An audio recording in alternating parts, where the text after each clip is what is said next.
Hi friends, இன்றைக்கி வாங்க நம்ம தோட்டத்தில் என்னென்ன காய் இருக்குது, அது எதெல்லாம் அறுவடை செய்யலாம் அப்படிங்கிறத பார்க்கலாம்.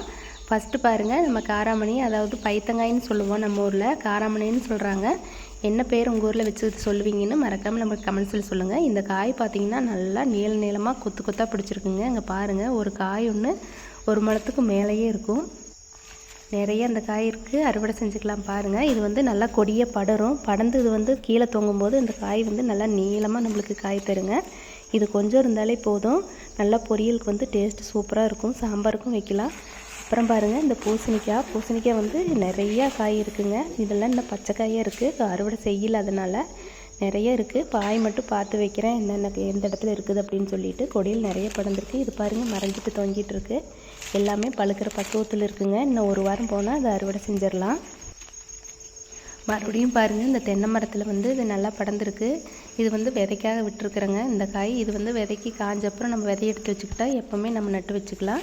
நிறைய பூசணிக்காய் இருக்குது, இந்த காராமணியும் இருக்குது. எல்லாம் அறுவடை செஞ்சாச்சு. நம்மளுக்கு தேவையானதை பூசணிக்காயில் இந்த பச்சைக்காய் பாருங்கள், பிஞ்சு வந்து இன்னும் நிறைய இருக்குது.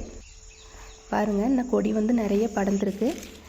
அப்புறம் பார்த்திங்கன்னா இன்னும் காராமணி வந்து இன்னும் நிறைய இருக்குது. தென்னை மரத்தில் வேறு செடியில் வந்து இன்னும் நிறைய நல்லா நீளமாக தொங்குதுங்க. பாருங்கள், பார்க்குறக்கே அவ்வளோ சூப்பராக இருக்குது. அவ்வளோ நீளமாக இருக்குது. எவ்வளோ நீளம் இருக்குதுன்னு பாருங்கள்.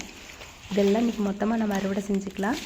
இந்த காராமணி பார்த்திங்கன்னா நம்ம குழம்பு வைக்கும்போது அவ்வளோ டேஸ்ட்டாக இருக்கும். சுரக்காய் பாருங்கள், இது இந்த பச்சை சுரக்காய், கும்ப சுரக்காயின்னு சொல்லுவோம். இது வந்து டேஸ்ட்டு சூப்பராக இருக்குதுங்க பொரியலுக்கு. நம்ம அது வந்து சுரக்காயும் நிறைய காய்ச்சிருக்கு, அதையும் அறுவடை செஞ்சுக்கலாம். பாருங்கள், இன்னும் நிறையா பிஞ்சு வச்சுருக்கு. பூ பிஞ்செல்லாம் இன்னும் நிறைய இருக்குதுங்க. இது விதைக்காவும் நிறைய காய் விட்டு வச்சுருக்கிறேன். இந்த சுரக்காய் பாருங்கள், நல்லா பார்க்குறதுக்கு பச்சையாக எவ்வளோ அழகாக தொங்குதுன்னு பாருங்கள்.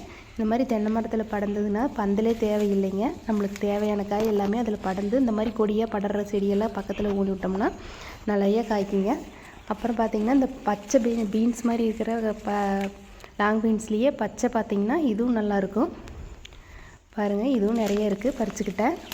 இன்றைக்கி தேவையான நம்மளுக்கு தேவைக்கு அதிகமாகவே எல்லா காயும் இருந்ததுங்க. எல்லாம் அறுவடை செஞ்சாச்சு. கீரையும் கொஞ்சம் இருந்தது, கீரையும் கொஞ்சம் பறிச்சுக்கிட்டேங்க.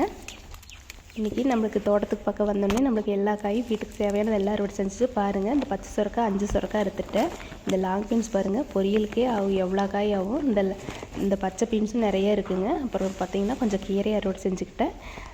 இந்த மாதிரி வீடியோ பிடிச்சா லைக் பண்ணுங்கள், ஷேர் பண்ணுங்கள், மறக்காமல் சேனலை சப்ஸ்கிரைப் பண்ணிக்கோங்க.